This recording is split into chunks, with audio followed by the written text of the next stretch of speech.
Alright, well, I got the bolt to there. I've been having to hang on to the shock with a pair of channel locks, but because of my bad hand, I don't have enough strength to hold and turn the nut. So I got my grinder out and cut it so I could knock the head off. I mean, I'm replacing the shock, so I really don't give a flying F. Alright, so let me finish knocking that out. I'll do the other side and then I'll get down there on the ground and do the bottoms. Alright, the passenger side was double nutted and it came right off. They weren't even tight. I actually was like half a crank and then I could spin the two nuts off by hand, so I don't know what the hell that was about. Alright, so let's go down on the ground and see about getting the lowers out.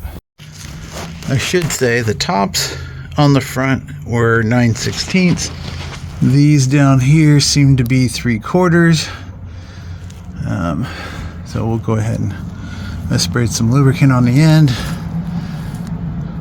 So we'll let that soak for a minute, and then we will, when we get to the other side, since I'll be closer to the U-joint over there, then I'll drop that.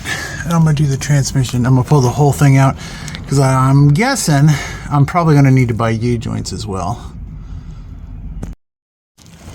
Alright, that wasn't too bad. I got the bolt out. It's right there. Shock is out. If I could find my air ratchet, this would make life a lot easier, but for some reason I don't know where I put it when I cleaned up the tools, so it's probably in a box. And so, alright, so this one's out, and I'll go ahead and get the other one out, and we'll get the drive shaft. Alright, I got that one almost out. Regretfully, I can't grab anything with that thumb.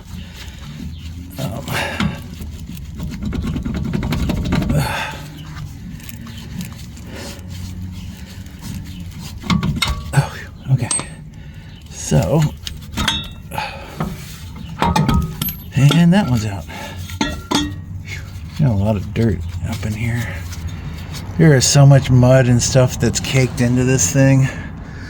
Alright, so these are 5/16. I do have the drive shaft in spinning mode, so what I'm going to do is I'm going to take a pair of channel locks and wedge them up inside of here so I can break these free, and then I'll do get them out, and then I'll do the same thing on the other side. This setup works pretty well. I can put this channel lock in here. It's actually supported against the thing, and so as I loosen up the bolt, it just tightens into the grip, and I don't really have to do much but hold the vice grips from slipping. So we'll go ahead and I'm going to turn it, get this one, turn it again, get the other two, and then go ahead and get them out. Okay, so that was fairly easy. Got all four out. Here, turn that and show you. So all those are out. They're just laying there in a pile of dirty stuff. I'm going to go ahead and just leave this up here for right this second. I'm going to do the other end of the drive shaft real quick. If you have a 5/16 socket, it might make your life a little easier, but I wasn't 100% sure. And if you get them out a few turns, then you can use the ratchety side if you have one of those. But sometimes the box end is just too wide to fit in there, so it's just trial and error. Basically, I'm doing the same thing I did on the other end, except instead of putting the wrench, I'm still leaving it right where it was, and then I can get to these just because it's a little easier. And you can see it's already, well, they're loose enough. All right, so now I just need to do the other two.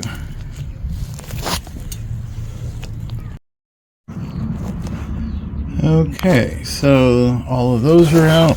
All of those are out. This thing is really dry, so it's going to need to be lubed anyway. And these look like they've been in there forever. It doesn't look like anybody's ever greased them, at least not in 20 or so years. So I'm going to go ahead and do a little bit of wiggling and get this front drive shaft out. All right, I don't know how long these have been in there, but there's it looks like mostly mud.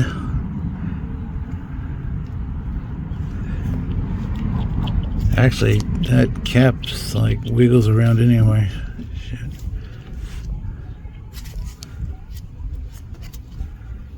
I don't see any. Don't see the needle bearings, so that cap was shot. I know that end's dry. So, all right. So this was our old shock. This is a Centitrac. What I ended up getting was a Pro Comp, and the part number is. So the two fronts are that number. B is for black. These are for 4 to 6 inch lift, I believe is what I ordered. This is a 4-inch lift. So this shock will be, it's funny because this shock is about as long as that is in the box, and that has the strap on it. So I don't think that these shocks that were on here were actually the correct length for this, but we'll see when I go ahead and put the new ones on. So I'm going to go ahead and start with that. I'll get the other one, and then I'll do the rear drive shaft and the rear shocks. All right, so the kit comes with the shock. As you can see, the strap still on it. It came with some steel bushing sleeves.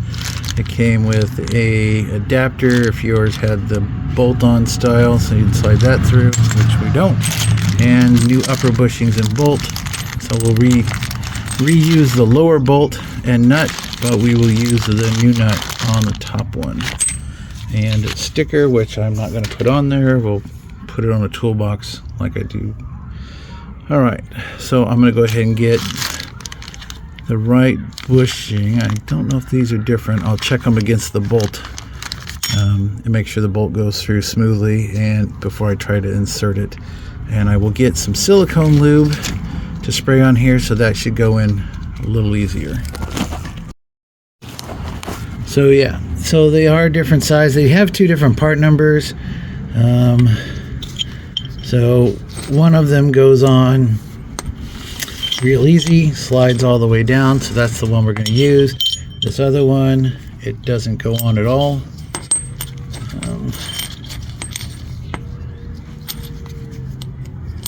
Yeah, see, it won't go on. Where the other one just goes bloop. So it is just a little bit different. So whichever your kit's going to use, and then we're going to spray some silicone lubricant onto the bushing so we can get that sucker in there as easy as possible. And did not even need to use the pliers, just get in. I could just use my finger and it slipped right in, so that's where that's going to go. And then we're going to put the bottom in first, and then we'll get up at the top before we cut the strap. That way we can sort of put that in there. The problem is this is under a little bit of tension, and it's hard to put the bushings on with this in place. So maybe I'll have to cut it first. Damn it, I wish they wouldn't have put the cap on there like that. I like the other style better. They go down here.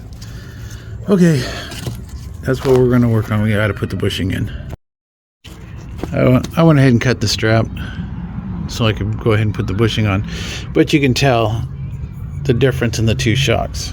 I mean, that's a huge difference. So you weren't even getting any flex out of this because you were already at the top of the shock. There was no, unless you compressed it, but then the other side didn't have any room. So I'm sure this thing rode like a wagon because the shocks weren't doing anything.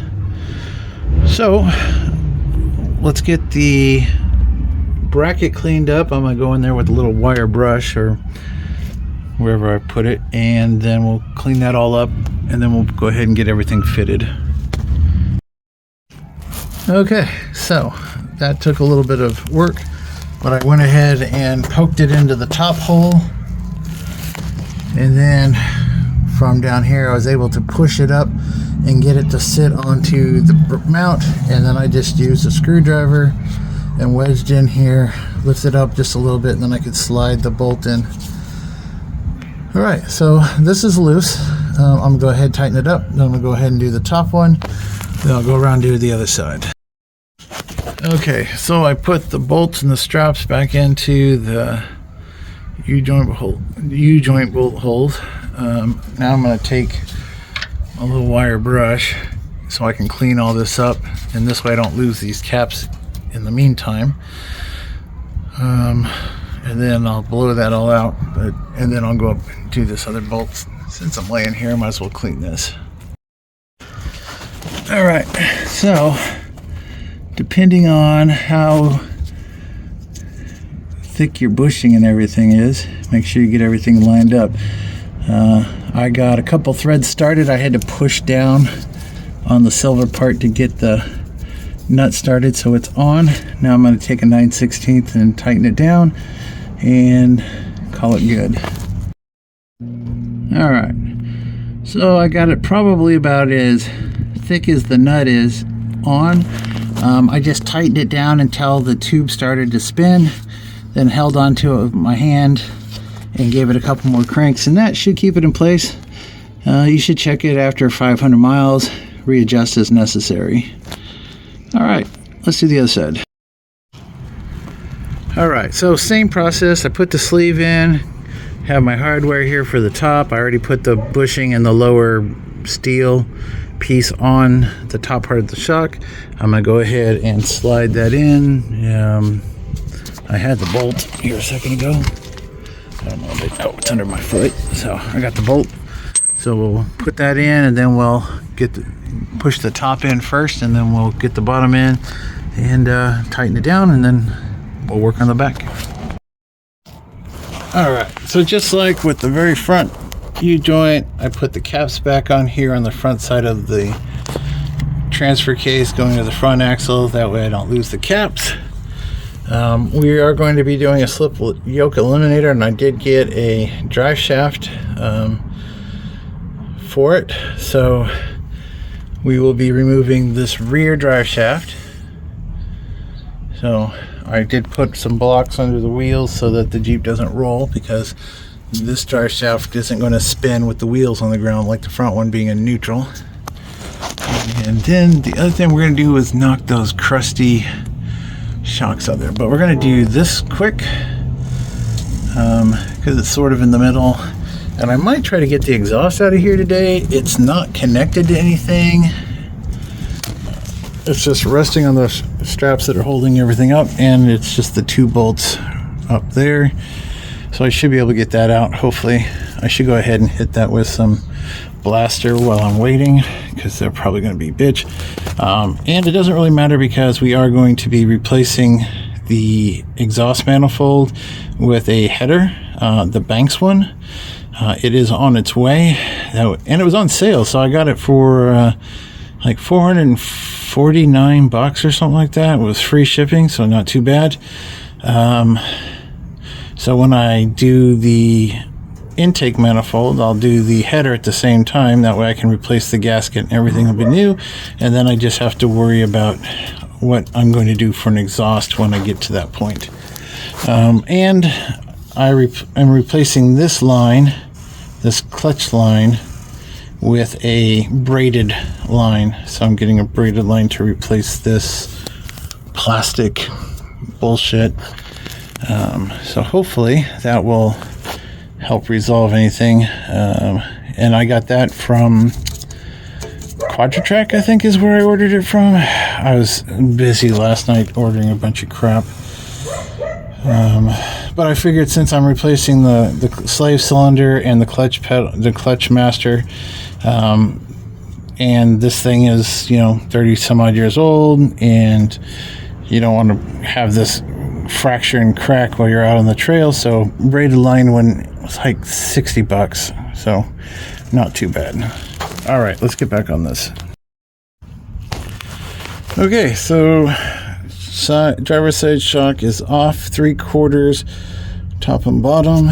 It took a little wiggling pulled the bottom out first, and then was able to use the shock to kind of walk itself off of this.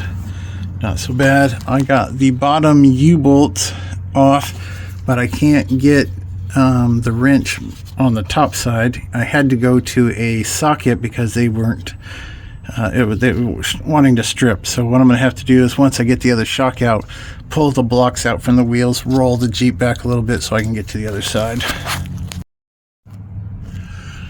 Alright, so I got the bottom out, I got the top bolt out, and while I was sitting here I was looking at these rubbers for the exhaust.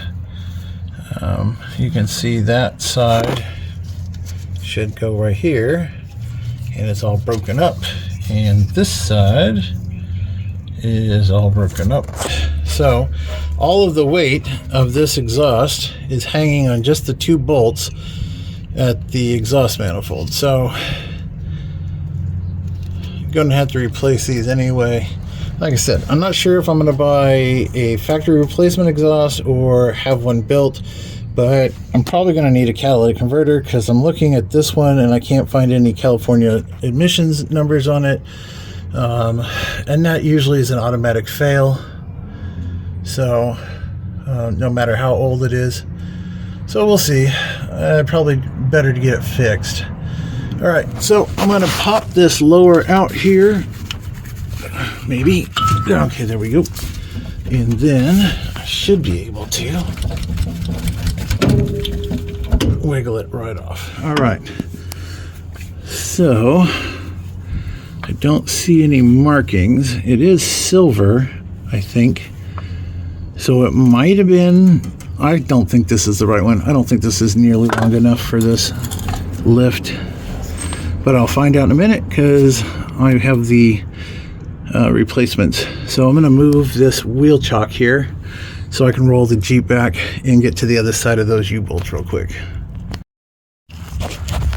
All right, so got it spun. Like I said, I moved that rear block, got it spun, so I got all of the damn caps are out. I've got a drip pan here, so I can go ahead and pull out the slip yoke. I don't know how much fluid is in there, but after I get that out, I'm going to go inside. I got to go inside anyway to get the 2 rear shocks, and when I do that, I'm going to take a quick break, and then I'll come out and see about removing the exhaust. I'm going to put a jack stand back underneath the transmission so I can take the straps out that I have holding everything up, because I had to move this when I sold the Porsche, and I didn't want to put the pan back on to support it, so I just used some heavy-duty ratchet straps. They're like 2-inch, and then this extra one just for security. So we're gonna slide this bad boy out and hopefully not make too big of a mess. Well, it seems like the caps on the axle side might have been changed, because those are yellow rubbers, but it looks like the front side they have not been, and when I pulled it out, not a drop came out. So hopefully when I open up this transfer case, it won't be burned up. So yep. So I will need to put this into, I believe the instructions said 4 high, 2 high. I don't remember. I'll have to go back and read, because it wanted you to have it in a specific section, gear selected before you took it out. So I'm going to do that, and then I'll start trying to take some of the stuff off of it, so it'll help my neighbor when he comes to do the transmission. But every little bit counts, I guess. All right. Whew. Yeah, this is tiring doing this. It's taking me a lot longer to do it one-handed, but I'm able to do it. I just got to be careful, because a couple times I accidentally grabbed something with my left hand, and it was kind of bad. All right, so let me go get those shocks, take a quick break, and then I'll be right back to put them in.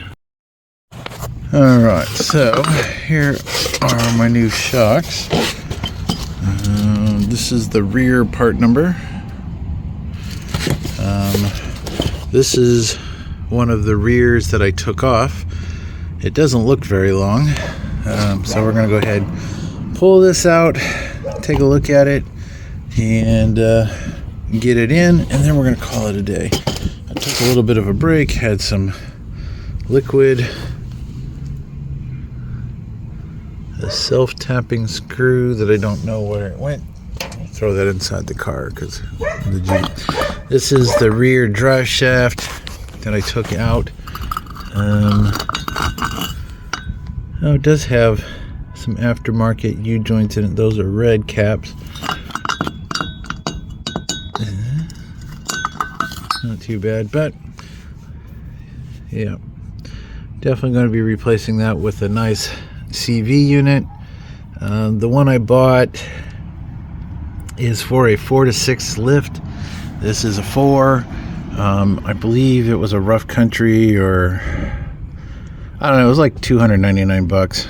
You know, instead of having to go get a drive shaft, I just bought the pre-made one that was designed for this lift kit. So but yeah, you definitely either, I don't know if they just bought springs, but it looks like they bought the drop link too. So I don't know if this was a complete kit and then they took it off of another Jeep or what, but definitely these shocks don't seem to be the right length. So once I pull one out of the box, we'll be able to check the rears, but we know the fronts weren't right.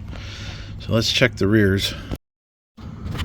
All right, so again, we've got one of these flat bars.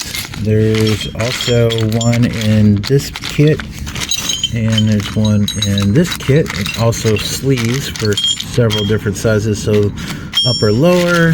But just looking at the two shocks, the shock body itself is a little longer. Line them up here. Shit, it's hard to do. Okay, so it's just a little longer, but the rod is definitely longer. And apparently the other shock is leaking because I just moved it in and left a little trail there. So you can see that this bushing is completely worn out. Probably saying this one still has the sleeve in it, so, but the upper one's worn out and there was no bushing in it. So I need to figure out which bushing goes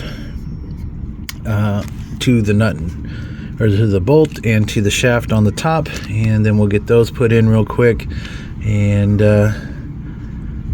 we'll do that. And we're going to put the rod at the top because that's how they are in the front.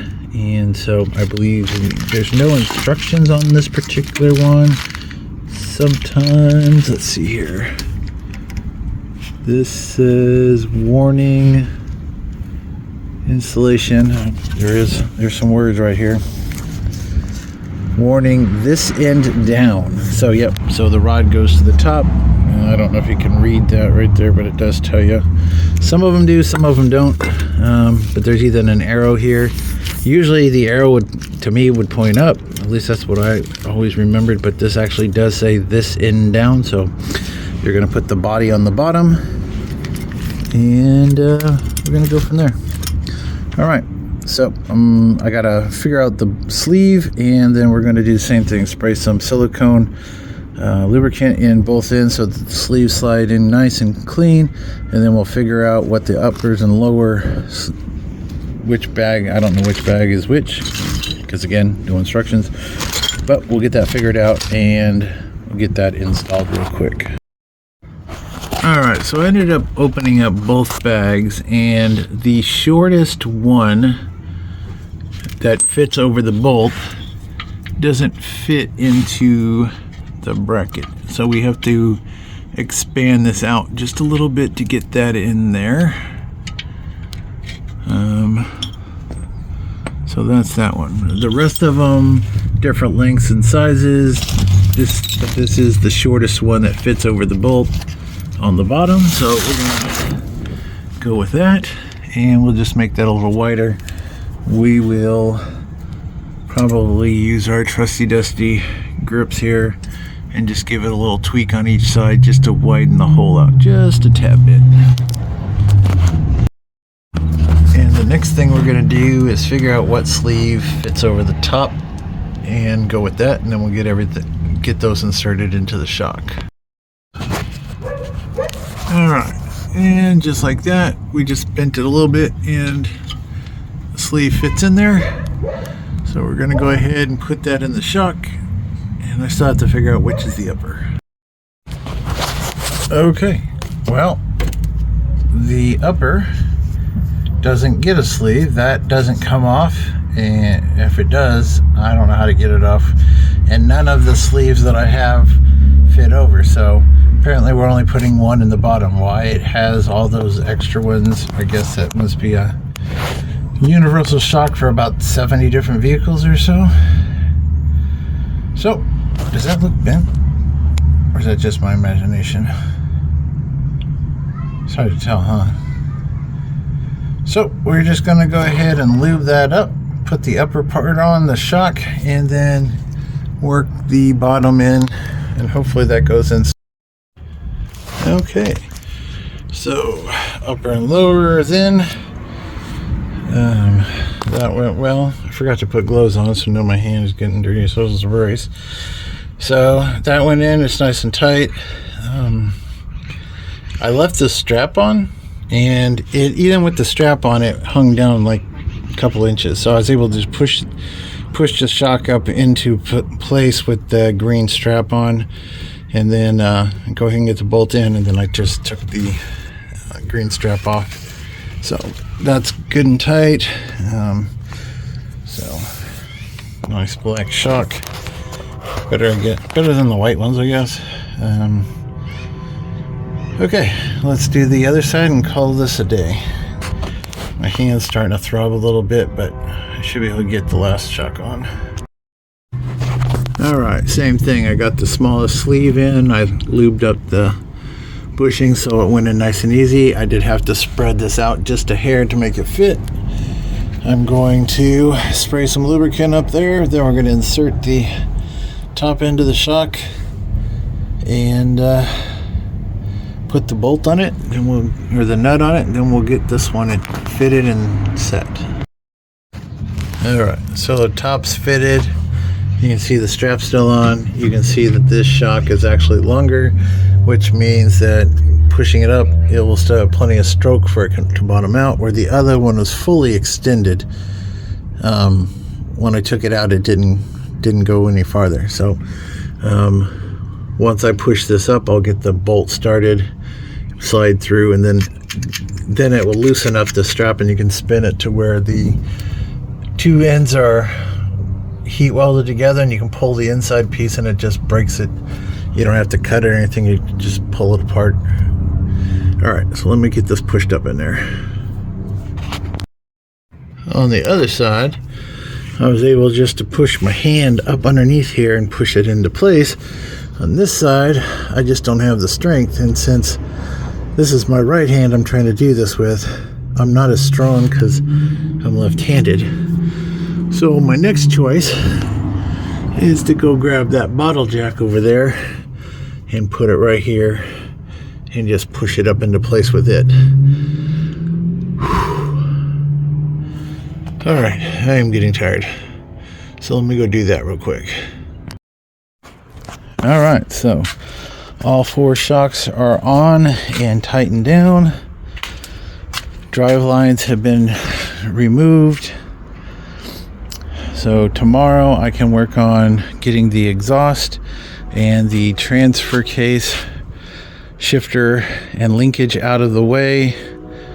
I may unscrew all the bolts holding the boot for the shifter as well, since I'm going to have to do that anyway, and then I can see if I'll be able to remove the gear select myself or wait for my neighbor to do that. Yeah, that wore me out. Not gonna lie, I did hurt my hand again because I kept trying to grab things with it.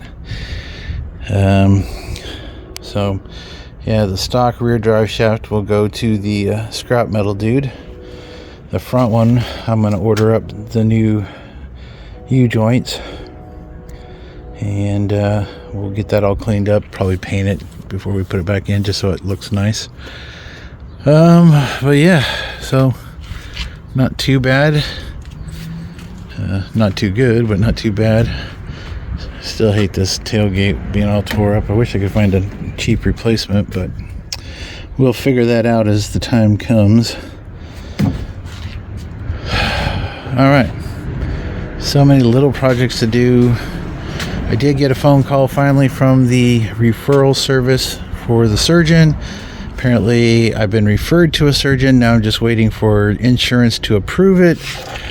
So once it's approved, 1 to 3 days notification, but the approval process is what takes as long. They said it could take a couple of weeks, so that means we could be a month before I can even get in to see a surgeon. So let's hope it's sooner than later.